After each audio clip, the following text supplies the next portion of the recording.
Hi, everybody. Here we are, week 6 of Easter, and our daily office readings take us back to Babylon. Oh, good. This week, we get the backstory to the Babylonian captivity, all the way back in the book of Deuteronomy. We also get to dip into the apocryphal book of Baruch to see his prayer of confession, which is a very significant moment during the Babylonian captivity, and also his praise of wisdom as she accompanies God's people through exile. Now, I recommend reading that whole third chapter of the book of Baruch because it's very rich. Now, let's take a look very briefly at Deuteronomy chapter 8 because it's an extremely important passage. Deuteronomy 8 sets the stage for everything that follows in Israel's really entire history, both the good stuff and the bad stuff, the blessings and the curses. And it's especially important for understanding the Babylonian captivity because that's when the curse lands on Israel in the person of Nebuchadnezzar,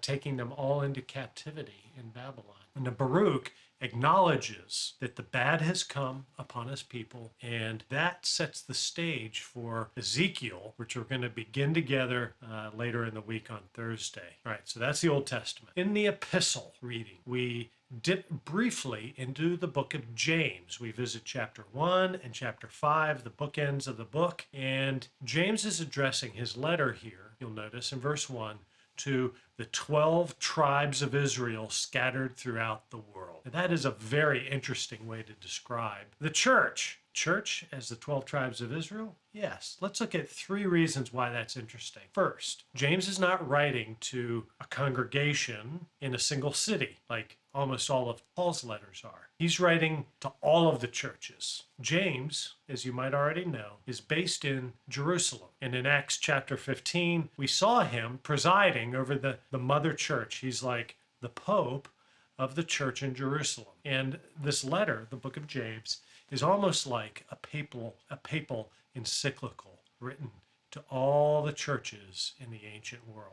That's the first reason why it's interesting. The second reason is it's written as much to synagogues as it is to churches, which is an extremely important point because in the first century, the churches were synagogues, right? That's how the Messianic movement spread. In synagogues all over the ancient world. All of those Jews of the diaspora scattered throughout the world were gathering in synagogues, and all the Christians among them. Jesus sent those disciples north and south, east and west, and eventually persecution in Jerusalem scattered that Jerusalem church abroad to the ends of the earth. Now, Christians in those early decades of the church were Jews who followed Jesus as the Messiah and welcomed Gentiles to join them. As Jews, they networked in the synagogues in each of the cities and towns in which they traveled in the diaspora, among communities like Alexandria, Egypt, which had grown up reading the wisdom of Solomon that we saw in earlier weeks. The third reason why this address is very interesting is because the promise of the Old Testament, as we saw back in Deuteronomy chapter 8, and the promise in all the prophets, is that when God's people were scattered from the land, the promised land, they would be regathered.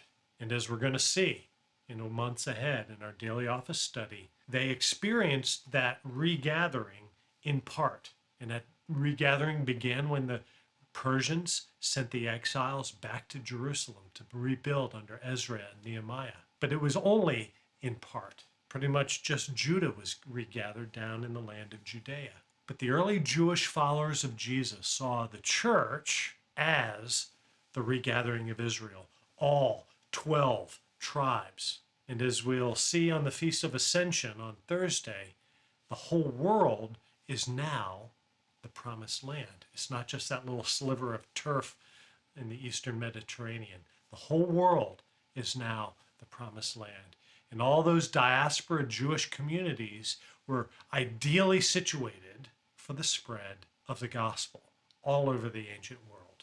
So writing to these churches scattered and taking root amid much suffering, James is writing to encourage and to correct them as they are severely taxed by their circumstances. He opens by encouraging them to pray for wisdom. That's a familiar theme now, isn't it? And we can read everything that he writes in his book of James as a kind of wisdom roadmap for living out your faith in practical ways in really hard times. He addresses their pressing needs. He corrects some of their bad ideas that were floating about in these Christian communities, like that it was God ordaining their suffering. And I love how he answers that one in verses 16 and 17 there in chapter 1. How every good and perfect gift comes down from the Father of lights, in whom there is not a shadow of change. This is where wisdom descends from to guide us, to build us up.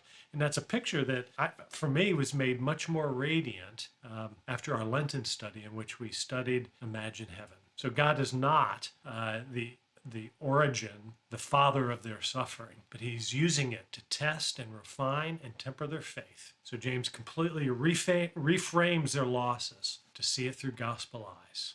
And he ends in chapter 5 where he began, encouraging them to pray persistently for what we need. Now, James was the brother of Jesus. They grew up in the same household, the same synagogue and village, and I want you to note how similar his emphasis and wording is to Jesus, his brother, say in the Sermon on the Mount.